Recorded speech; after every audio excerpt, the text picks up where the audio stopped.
चलिए आज हम कुछ क्वेश्चंस डिस्कस करते हैं जो कि हमारे पास thermal properties of a matter के। सबसे पहला टॉपिक है हमारे पास इस पर्टिकुलर वीडियो का स्पेसिफिक हीट कैपेसिटी। पहला क्वेश्चन है हमारे पास, the water equivalent of a 20 gram of aluminium specific heat of a aluminium is given that is 0.2 per calorie पर ग्राम पर केल्विन।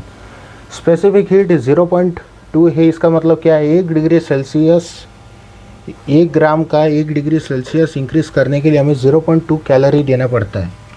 तो ऑब्वियस बात है 20 ग्राम के लिए हमारे पास कितना होगा, दैट इज़ 4 कैलोरी हो जाएगा, दैट इज़ 20 इंटू 0.2, ठीक है, जो कि हमारे पास 4 कैलोरी हो जाएगा। मतलब 4 कैलोरी हीट अगर हमने वाटर को दिया तो कितना ग्राम चाहिए वाटर ताकि हमारे पास उस पर्टिकुलर वाटर का 1 डिग्री सेल्सियस इंक्रीज हो जाए। तो हमारे पास 4 कैलोरी हीट हमें देना। स्पेसिफिक हीट हमारे पास कितना ग्राम है, मास इंटू स्पेसिफिक हीट 1 है, ठीक है। तो मास हमारे पास ऑटोमेटिक आ जाएगा, 1 डिग्री सेल्सियस से हमें इंक्रीज आउट करना है, दैट इज टेम्परेचर। तो मास हमारे पास 4 ग्राम आ जाना चाहिए क्योंकि स्पेसिफिक हीट हमारे पास वाटर का 1 होता है। तो स्पेसिफिक हीट अगर 1 है तो 1 कैलोरी चाहिए हमारे पास 1 ग्राम को इंक्रीज़ करने के लिए। तो अब इससे बात है 4 कैलोरी 4 ग्राम को इंक्रीज़ करने के लिए चाहिए। सो option number 2 should be your right answer. Let's proceed towards next question. 100 gram of ice latent heat हमारे पास गिवन है, दैट इज 80 कैलोरी पर ग्राम एट 0 डिग्री सेल्सियस पे हमारे पास वाला पर्टिकुलर 100 ग्राम आइस है। Is mixed with 100 gram water specific heat given है 1 calorie पर ग्राम पर degree Celsius at 80 degree Celsius. 100 gram of water है हमारे पास 80 डिग्री सेल्सियस पे, ठीक है। तो final temperature of a mixture will be what. तो वैसे बात है आइस हमारे पास 0 डिग्री सेल्सियस पे है, तो हमारे पास 100 gram of water 80 degree Celsius से मतलब कुछ ना कुछ हीट यहाँ से हमारे पास निकल सकता है एंड वो वाला पर्टिकुलर हीट हाई आइस को मेल्ट करने के लिए हमारे पास यूज आउट हो सकता है एट 0 डिग्री सेल्सियस, क्योंकि आइस मेल्ट होता है at constant temperature that is 0 degree Celsius. सबसे पहले 80 डिग्री सेल्सियस से हम 0 डिग्री सेल्सियस पे ले जाते हैं हम वाटर को। तब इससे बात है उसका जो हमारे पास हीट होगा हमारे पास हो जाएगा 100 into 80 into that is specific heat of A water कितना होता है हमारे पास, दैट इज़ 1 होता है। मतलब 8000 हीट हमारे पास इधर उपलब्ध है ताकि हम क्या कर सके उस पर्टिकुलर आइस को हम मेल्ट कर सके। तो अब इसके बाद 100 ग्राम आइस को कितना चाहिए हमारे पास, लेटेंट हीट इंटू मास, तो हमारे पास 100 इंटू 80। तो अब इसके बाद ये भी 8000 आ रहा है। तो हमारे पास होगा क्या कि हमारे पास पूरा का पूरा हीट इसमें चले जाएगा ताकि हमारे पास रिजल्टेंट ये जो वाटर है हमारे पास 8000 हीट देके हमारे पास ये तो 0 डिग्री सेल्सियस पे चले जाएगा एंड 100 ग्राम ऑफ आइस भी वाटर एट 0 डिग्री सेल्सियस पे पहुंच जाएगा हमारे पास। अगर 8000 हो, 8000 तो है मतलब 0 डिग्री सेल्सियस पे दोनों के दोनों आके रुक जाएगा। So option number 1 should be your right answer. Let's proceed towards next question. 200 gram of ice at -20 degree Celsius, मतलब -20 degree Celsius is mixed with 500 gram water at 20 degree Celsius in an insulating vessel. Find the mass of water in a vessel is. Final mass बोला है, मतलब total mass कितना हमारे पास, कुछ ना कुछ मास हमारे पास आइस से वाटर में कन्वर्ट आउट इसमें हम देखेंगे होता है कि नहीं होता है, पर फाइनल मास हमें बताना है कितना होगा। तो इस वाले पर्टिकुलर क्वेश्चन में सबसे पहले टोटल जो हमारे पास कितना हीट हम निकाल सकते हैं इस पर्टिकुलर 20 डिग्री सेल्सियस से यह निकाल लेते हैं। तो हमारे पास 20 डिग्री सेल्सियस से हमारे पास हीट जो हम निकाल सकते हैं वो 20 into specific heat into mass of water. Mass of water कितना गिवन है 500, तो हमारे पास इधर आ जाएगा 10,000 हम हीट निकाल सकते हैं इस पर्टिकुलर 20 डिग्री सेल्सियस से। तो 10,000 हीट है एंड -20 को सबसे पहले हमें 0 डिग्री सेल्सियस पे लाना पड़ेगा, तभी तो हमारे पास आइस से वाटर में कन्वर्ट आउट होएगा। तो आइस के लिए फॉर आइस हमारे पास कितना होगा, दैट इज मास कितना गिवन है, मास हमारे पास कितना गिवन है 200 गिवन है। स्पेसिफिक हीट कितना गिवन है 0.5 गिवन है इंटू हमारे पास कितना गिवन है टेम्परेचर, दैट इज़ 20 गिवन है। तो 5 टू 10 10 टू 20 मतलब 2000 हीट रिक्वायर्ड है हमारे पास आइस को हमें 0 डिग्री सेल्सियस पे लाने के लिए। तो हमारे पास ऑब्वियस सी बात है 10,000 हीट हमारे पास टोटल है, 2,000 हीट हमने आइस को वाटर में कन्वर्ट करने के लिए लगाए, तो बचा हमारे पास 8,000 हीट। तो 8,000 हीट का जो हमारे पास आइस है यह हमारे पास कन्वर्ट आउट हो जाएगा किस में, दैट इज़ वाटर में। तो ऑब्वियस सी बात है लेटेंट हीट हमारे पास कितना है, 8,000 है। 8,000 into mass into latent heat जो कि प्रीवियस क्वेश्चन में था, दैट इज़ 80। तो हमारे पास ये जो पर्टिकुलर आ जाएगा मास इधर 100 है, तो 8,000 हीट हमारे पास है, तो उसका कितना मास हमारे पास आइस से वाटर में कन्वर्ट आउट होएगा, दैट इज़ 100 ग्राम। इनिशियली हमारे पास 500 ग्राम अभी वाटर पहले से ही था एंड हमारे पास 100 ग्राम ऑफ वाटर आ गया, मतलब टोटल 600 ग्राम ऑफ वाटर हमारे पास बन जाएगा। तो हमारे पास फाइनल मास अभी वाटर कितना रह जाएगा हमारे पास, that is 600 grams. Option number 2 should be your right answer.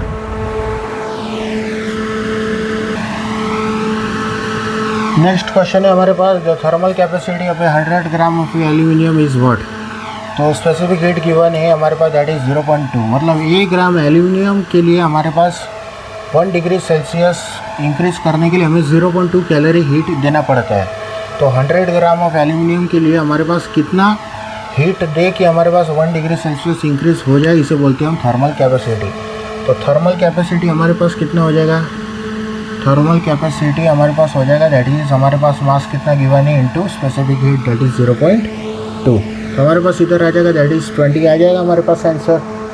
20 calorie पर डिग्री सेल्सियस होना चाहिए। सो option number 2 should be your right answer.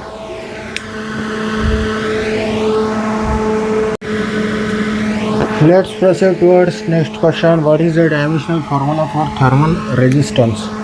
Thermal resistance हमारे पास क्या होता है, दैट इज़ L/K होता है, दैट इज़ हम इसे लिख सकते हैं K का अगर हमें पता चल गया डायमेंशन तो हम इसका बता सकते हैं, क्योंकि L/एरिया का तो हमें पता है। तो वैसे बात है रेट ऑफ हीट ट्रांसफ़र हमारे पास क्या होता है, दैट इज़ K/θ/d। डी का तो हमारे पास L हो जाएगा, हमारे पास थीटा का तो K हो जाएगा, हमारे पास एरिया का हमारे पास L² हो जाएगा, तो L आ जाएगा। K का हमारे पास निकालना है तो L इंटू K आ जाएगा, L इंटू केल्विन आ जाएगा। तो हमारे पास इधर K का वैल्यू ऑटोमेटिक आ जाएगी। इसे हम थीटा मान लेते हैं टेम्परेचर को, क्योंकि इधर हमारे पास K पहले से ही है। तो हमारे पास हीट क्या आ जाएगा, mL² T-2, क्योंकि heat is a form of energy. तो हमारे पास यहाँ पे क्या है, टाइम को तो हम लिख सकते हैं, दैट इज़ T-T, इधर L को L, थीटा को Q। तो वैसे बात है L से L कैंसिल आउट हो जाएगा, इधर T की पावर माइनस एंड इधर हमारे पास K की पावर -1 आ जाएगा, ठीक है। तो हमारे पास आ जाएगा mL T की पावर -3 K की पावर -1। ऊपर हमारे पास लेंथ है, लेंथ को हम लिख सकते हैं, दैट इज़ L, एरिया को लिख सकते हैं L², तो हमारे पास L आ जाएगा इधर, तो इधर हम L² लिख सकते हैं। तो फाइनली हमारे पास डायमेंशन क्या आ गया, हमारे पास L² हमने इधर का इधर लिखा, ठीक है। तो हमारे पास m की पावर -1 L की power -2 T³ into kelvin, m की पावर -1 T की पावर L की पावर -2 T की पावर T³ चाहिए हमें, L के power -2 T³ into kelvin. Option number 4 should be your right answer. कुछ नहीं, हमें फॉर्मूला पता होना चाहिए, डायमेंशन ऑटोमेटिक आ जाएगा by the chapter units and measurement.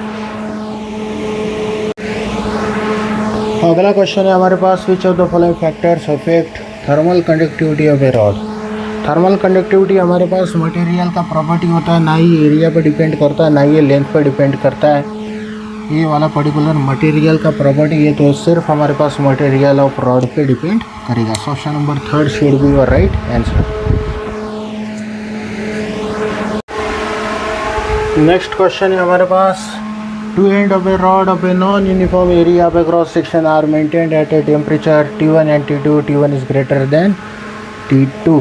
तो हमारे पास सपोज हमारे पास टेम्परेचर T1 है, हमारे पास T2 है। If high is a heat current, मतलब heat per unit time through the cross section of a conductor at a distance x from its left face, the variation of heat current with x is represented by what. तो हमें यह बताना है कि particular x distance पे हमारे पास heat current कितना होगा, या हमारे पास जब x डिस्टेंस यहाँ से यहाँ तक हो या यहाँ से यहाँ तक हो, एक ही कॉन्सेप्ट है हमारे पास इस पर्टिकुलर क्वेश्चन में। हीट करंट हमारे पास स्टेडी स्टेट हमारे पास गिवन है क्वेश्चन में। किधर गया हमारे पास स्टेडी स्टेट?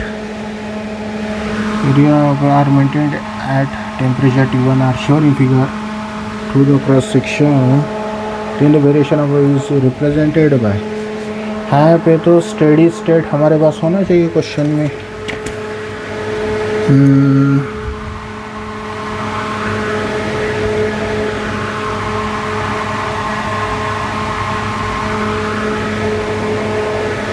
कुछ नहीं गिवन है तो स्टेडी स्टेट ही मान के चलना है हमें, ठीक है। तो हमारे पास एक ही कॉन्सेप्ट है इस पर्टिकुलर क्वेश्चन का कि स्टेडी स्टेट में हमारे पास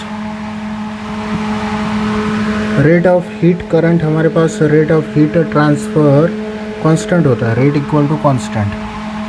तो अब ऐसे बात है heat current with A time is remains constant. दो एरिया हमारे पास डिफरेंट होगा और हमारे पास ये जो पर्टिकुलर हीट करंट है हमारे पास ये जो पर्टिकुलर एरिया सभी एरिया क्रॉस सेक्शन में सेम होगा। So heat current that is I remains constant with time. तो option number 1 should be your right answer. कुछ नहीं गिवन है तो स्टेडी स्टेट ही मान के चलना है हमें।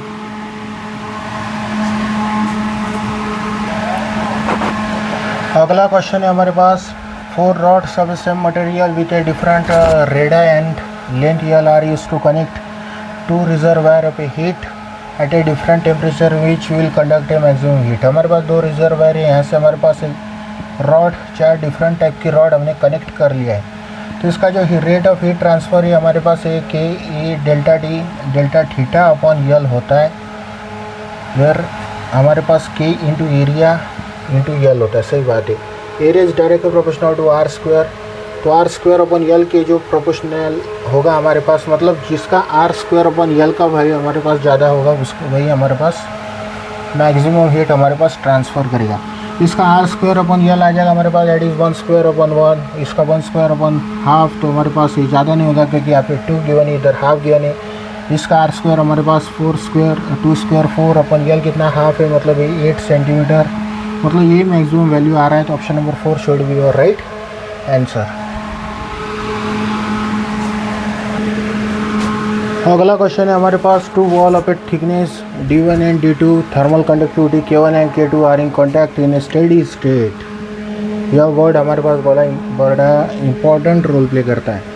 स्टेडी स्टेट पे तो हमारे पास rate of heat transfer equate out कर देने का है बस, बाकी कुछ भी नहीं। आउटर सरफेस का टेम्परेचर D1 एंड D2 है। The temperature at a common wall will be hot. Common wall का हमें टेम्परेचर हमें बताना है। तो अब इससे बात है हमारे पास, सपोज हमारे पास पहला वॉल है और यह दूसरा वॉल है, इसका टेम्परेचर T1 है, कॉमन का टेम्परेचर T है, इसका टेम्परेचर T2 है।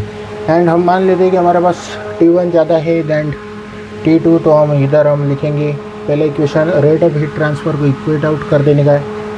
Rate of heat transfer is given by K A delta T upon what we can say that is D, जो कि वाला पर्टिकुलर लेंथ इसका D1 है, इसका D2 है। तो हमारे पास यहाँ पे के, यहाँ पे हम लिखेंगे दैट इज़ K1, एरिया दोनों का सेम मान के चलना है, इंटू डेल्टा टी को T1 upon T, T1 minus T upon D1 become equal to K2 into area T minus T2 upon D2।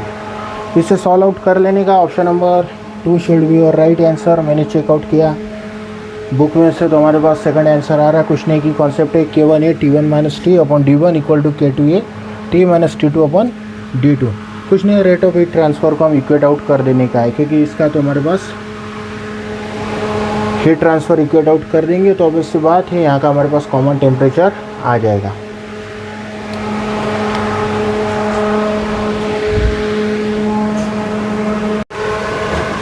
अगला क्वेश्चन है हमारे पास cylinder of a radius R made up of a material of thermal conductivity K1 is surrounded by a cylindrical shell of inner radius r and outer radius 2r made up of a material of thermal conductivity K2।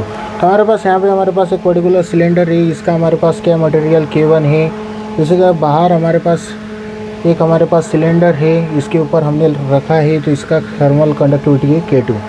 तो हमें बताना है इन दोनों का हमारे पास net thermal conductivity कितना होगा अगर यहाँ का टेम्परेचर हमने मान लिया T1, यहाँ का टेम्परेचर T2। तो अब इस बात है हमारे पास स्टेडी स्टेट में रेट ऑफ हीट, हमारे पास रेट ऑफ हीट तो हमारे पास हर क्रॉस सेक्शन में तो सेम होगा। तो अब इससे बात है हमारे पास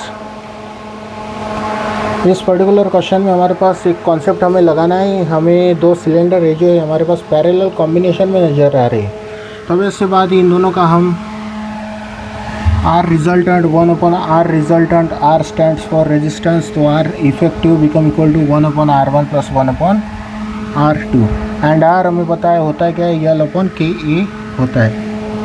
लेंथ हमें पता है, L पता है, K हमें पता है, एरिया भी हमें पता है। तो हम इधर हम लिख सकते हैं R इफेक्टिव 1/L/KA को क्या लिख सकते हैं, KA/L इक्वल टू इसका KA/L प्लस इसका KA/L। इसका K कितना हो जाएगा हमारे पास, K इफेक्टिव जो कि हमें फाइंड आउट करना है। इसका एरिया कितना हो जाएगा, दैट इज़ कंबाइंड हो गया हमारे पास ये वाला पूरा। तब इसके बाद इसका एरिया तो हमारे पास पाई इंटू 2R² हो जाएगा, that is 4R² into pi हो जाएगा हमारे पास। ठीक है, 2R का स्क्वायर तो 4R² ही हो जाएगा अपन L। लेंथ कितना गिवन है L, इसका K कितना हो जाएगा, दैट इज़ K1 हो जाएगा। एरिया कितना गिवन है इनिशियल का, that is pi into R² आ जाएगा क्योंकि इसका रेडियस R है एंड इसका 2R है। ठीक है, तो हमारे पास इसका आ जाएगा हमारे पास एरिया पाई इंटू R² आ गया। लेंथ तो ऑब्वियस से बात है सेम ही, इसका K2 आ जाएगा हमारे पास। एरिया कितना आ जाएगा इसका एरिया क्या आ जाएगा हमारे पास, ये वाला पर्टिकुलर हमें एरिया फाइंड आउट करना है इस पर्टिकुलर का। तो अब इससे बात है πr² में से 4πr² कैंसिल आउट कर दीजिए, 4πr², क्योंकि हमारे पास थोड़ा सा एक मेथड मतलब एक स्टेप ज़्यादा लिखते हैं, मतलब क्लियरली अंडरस्टैंड होगा। ठीक है, तो एरिया को हम क्या लिख सकते हैं, pi into 2R² that is 4R² minus pi into R²। ये वाला पर्टिकुलर का एरिया हमें निकालना है अपॉन L। तो इसे सॉल्व आउट करना पड़ेगा, इधर 4R² L से L कैंसिल आउट हो जाएगा। इसे आप सॉल्व आउट कर लेने का, आपके पास आंसर आ जाएगा हमारे पास, that is K1 plus 3 K2/4 हो जाएगा हमारे पास K इफेक्टिव। कुछ नहीं, ये सिमिलर कॉन्सेप्ट है, इधर यही कॉन्सेप्ट लगा कि 1/R effective equal to 1/R1 plus 1/R2। R को हमने L/KA लिख लिया, रिवर्स इन्वर्स से इसलिए KA/L लिखा, इधर इफेक्टिव लिखा, as a result automatic answer आ जाएगा।